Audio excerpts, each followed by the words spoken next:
जय Shri Radhe Radhe my YouTube family. आज भी हम एलोवेरा के बारे में ही जानकारी लेकर आए हैं।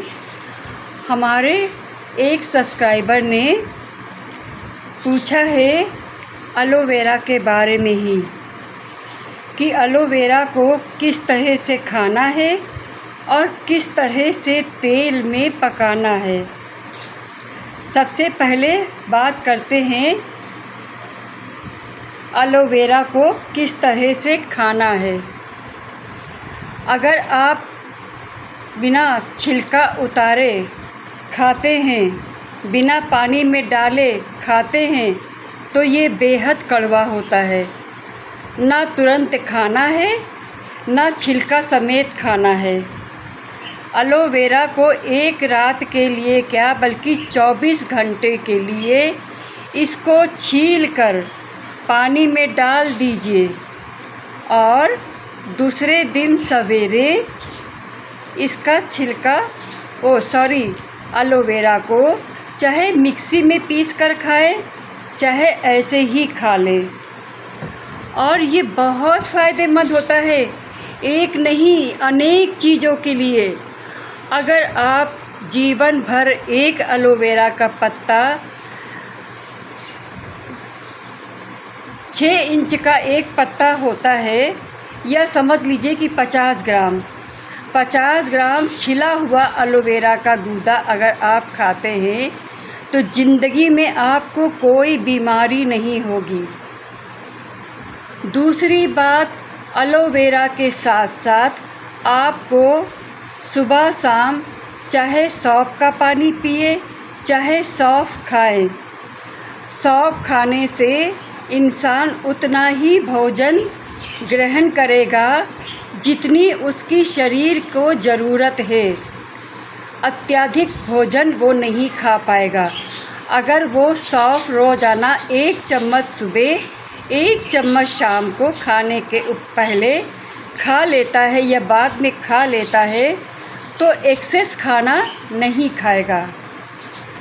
और एलोवेरा के पानी को रोज़ पीना है। इससे मोटापा नहीं बढ़ेगा, कैंसर नहीं होगा, डायबिटीज़ नहीं होगा, स्किन डिसीज नहीं होगी, ठीक है। और बहुत सारी बीमारियां समझ लीजिए नहीं होंगी। एक सौंफ और एलोवेरा के खाने की वजह से गैस नहीं बनेगी, मोटापा नहीं बढ़ेगा, बाल नहीं झड़ेंगे, बाल हमेशा हेल्दी और स्वस्थ रहेंगे। अब आते हैं कि इसको तेल में कैसे पकाया जाए। तेल इसमें 2 तरह के यूज किए जा सकते हैं। पहला, सरसों का तेल। अगर आपके एरिए में बैल कोल्हू मिलता है तो ठीक है, या किसी दुकान पर जहाँ पर प्योर तेल मिलता हो सरसों का, वहाँ से ख़रीदे। उसमें इसको छील कर काट कर पकाना है। ये नहीं कि तेल को गरम कर लिया और तब उसमें एलोवेरा डाला। एलोवेरा और तेल दोनों एक साथ चढ़ाना है। एलोवेरा धीरे धीरे जलता जाएगा, उसका जूस तेल में समाहित होता चला जाएगा। और जब छानेंगे तो बहुत ज़रा सा कचरा निकलेगा एलोवेरा का। जितना चाहे उतना एलोवेरा उसमें डाल सकते हैं। ये तेल बालों के लिए भी फ़ायदेमंद है और शरीर की मालिश के लिए भी फ़ायदेमंद है। अगर आपने तिल के तेल में एलोवेरा को पकाया है तो ये शरीर को ठंडक भी पहुंचाएगा। लेकिन ज़्यादा से ज़्यादा एलोवेरा भी डालना पड़ेगा, क्योंकि एलोवेरा ठंडक भी देता है और बहुत तरह के फ़ायदे भी देता है। फोड़े फुंसी नहीं निकलेंगे, चर्म रोग नहीं होगा, ठीक है। और सरसों के तेल में पकाया हुआ एलोवेरा अगर ताज़ा पैदा हुए शिशु की मालिश की जाए उसकी हड्डियाँ बेहद मजबूत होगी। बहुत सुंदर वो बच्चा धीरे धीरे होता चला जाएगा। उसका रंग और भी ज़्यादा ब्राइट होता चला जाएगा।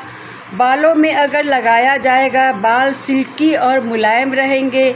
चाहे बच्चा लगाए, चाहे बूढ़ा लगाए, या किसी भी आयु का स्त्री या पुरुष उस तेल को इस्तेमाल कर सकता है। चाहे तिल्ली के तेल में पका हुआ हो या सरसों के तेल में। खाने के भी फ़ायदे आपको बता ही दिए हैं।